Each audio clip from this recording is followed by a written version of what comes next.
Equation of motion by calculus method से अभी हम लोग सीखेंगे। तो इसमें हम लोग एक सिचुएशन को उससे पहले डिस्कस करते हैं। सपोज ये कोई हमारा ऑब्जेक्ट है, ठीक है।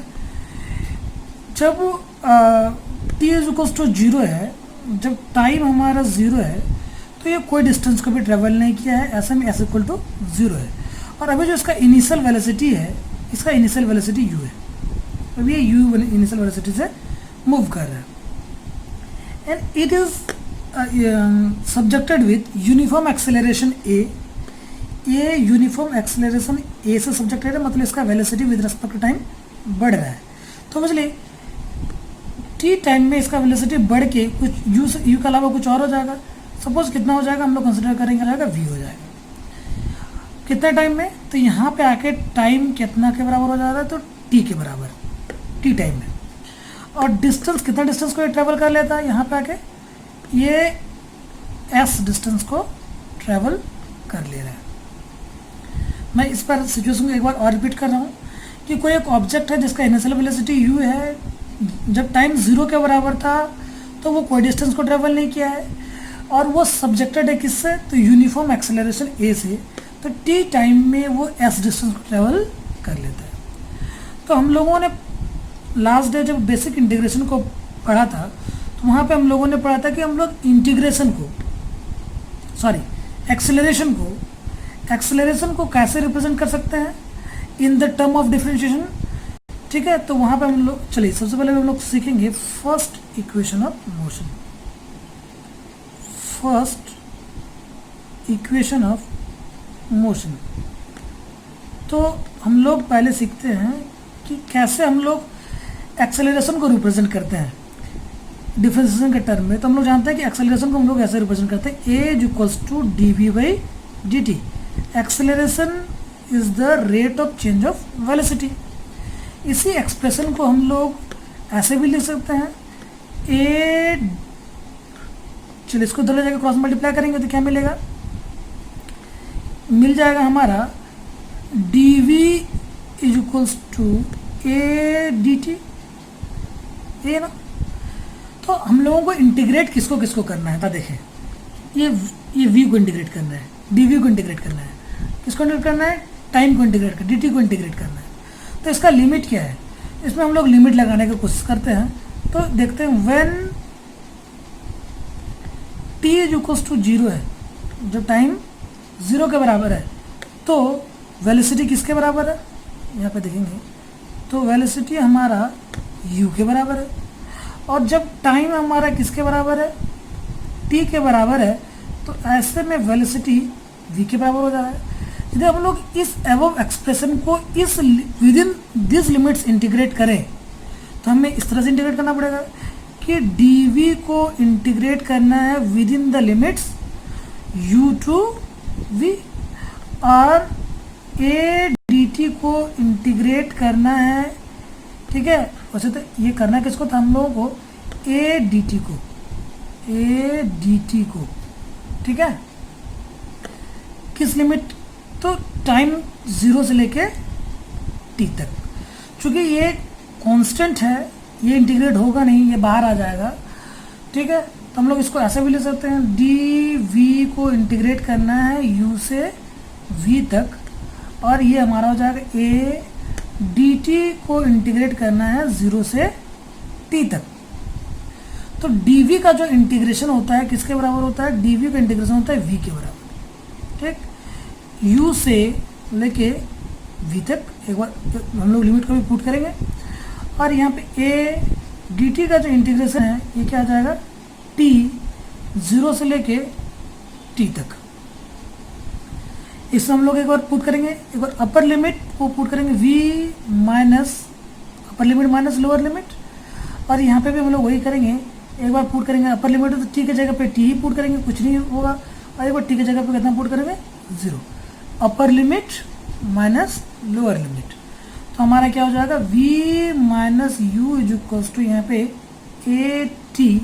तो v इज इक्वल्स टू किसके बराबर हो जाएगा, u प्लस a t के बराबर हो जाएगा।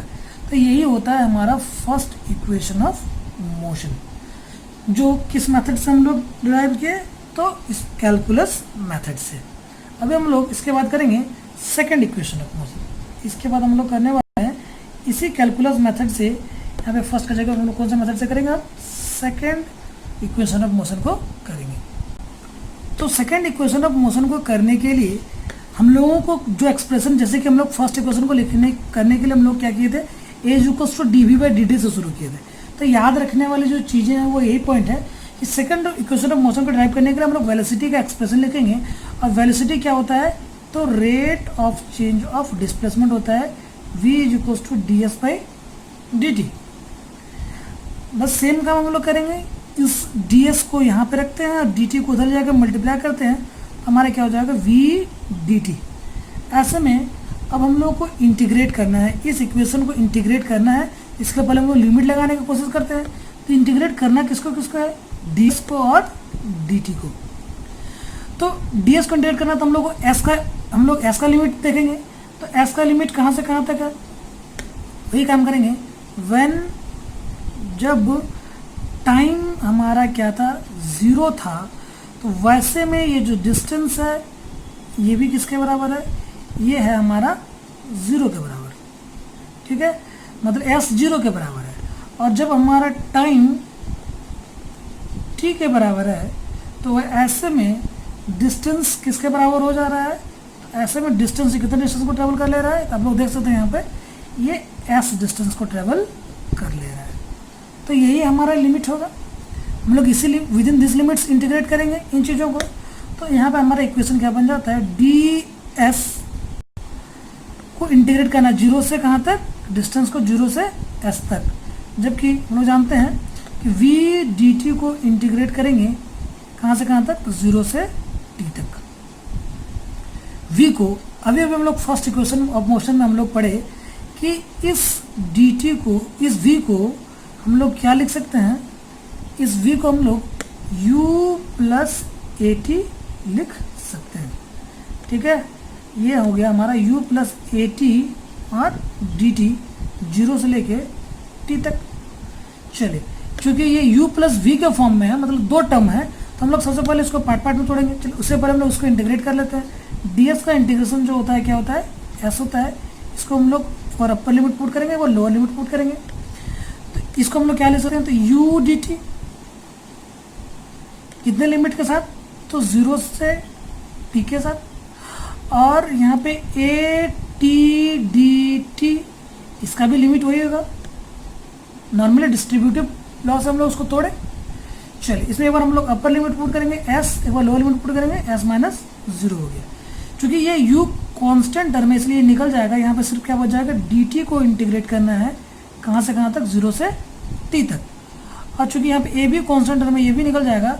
और यहाँ पे किसको इंटीग्रेट करना है, तो ए टी डी टी को इंटीग्रेट करना 0 से t तक। ये तो हमारा बच जाएगा s। और चूंकि u और dt का इंटीग्रेशन क्या होगा, जिस तरह से dx का इंटीग्रेशन x होता है उसी तरह से dt का इंटीग्रेशन t होगा, dm का इंटीग्रेशन m होगा, dn का इंटीग्रेशन n होगा।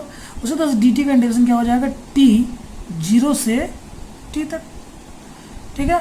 और प्लस यहाँ पे x dx का इंटीग्रेशन क्या होता है, t to the power x to the power n plus 1। यहाँ पे पावर 1 है ना, तो आप लोग इसको यदि सिंपली करें तो आप लोगों को पता चलेगा इसका इंटीग्रेशन हो जाएगा टी स्क्वायर बाई 2, लिमिट जो होगा वो 0 से t तक। जब हम लोग इसमें लिमिट्स को पुट करें तो ऐसे इक्वल टू क्या हो जाएगा, u लिमिट को पुट करें तो हो जाएगा t माइनस 0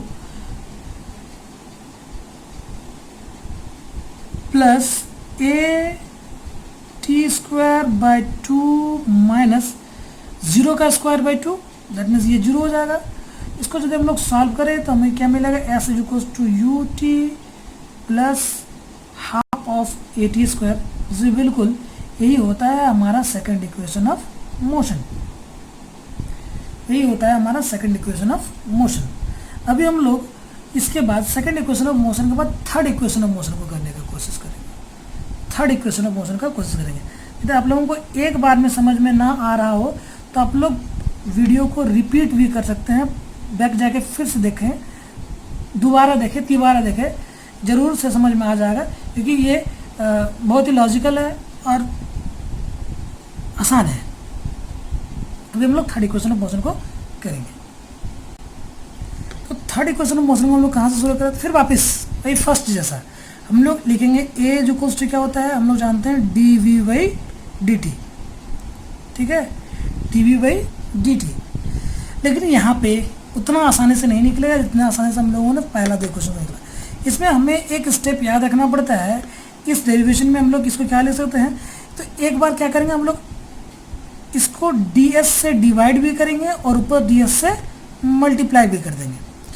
तो यदि इसको हम लोग वापस से काटें तो वापस यही चीज़ मिल जाएगा। ऑब्वियसली इस स्टेप को हम लोग ऐसा भी लिख सकते हैं, लेकिन इसको इसलिए हम लोग ऐसा लिखें ताकि हम लोग इस ds बाई डी टी को क्या ले सकते हैं, rate of change of displacement को क्या ले सकते हैं, v लिख सकते हैं।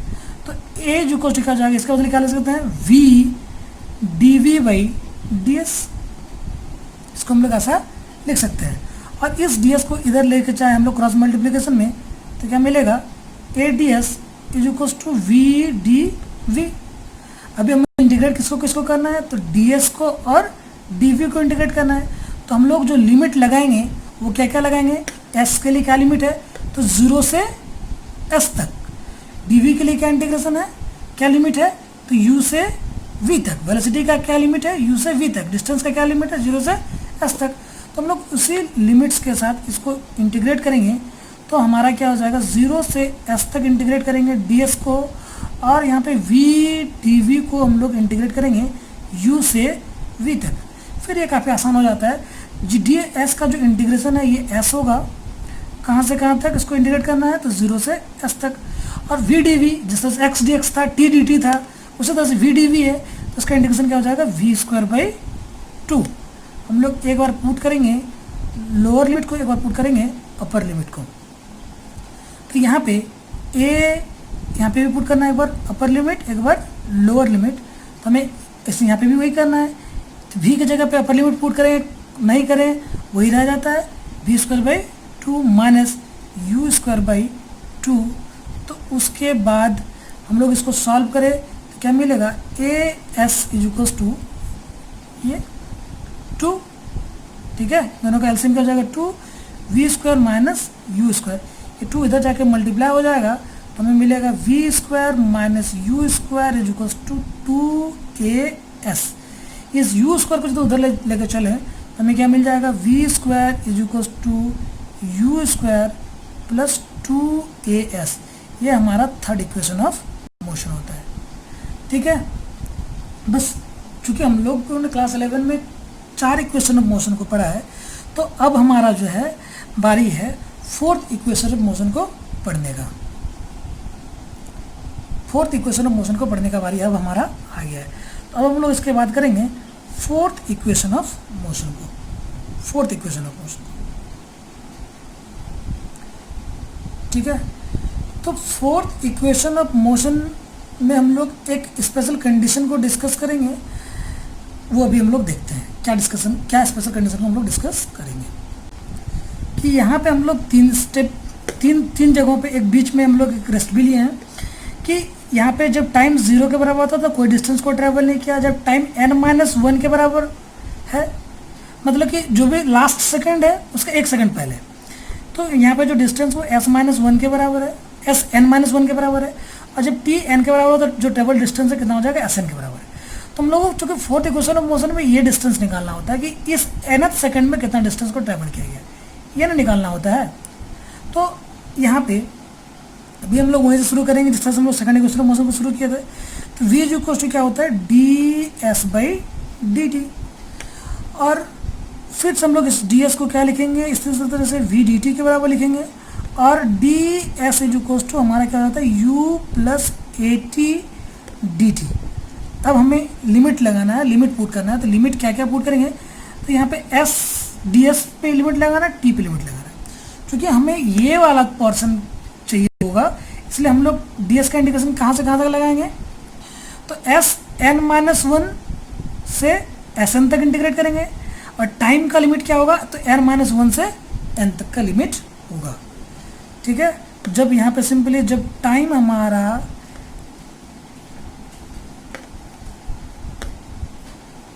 n-1 सेकेंड होगा तो जो डिस्टेंस होगा, जो डिस्टेंस है ये एस एन माइनस वन के बराबर है, और जब टाइम हमारा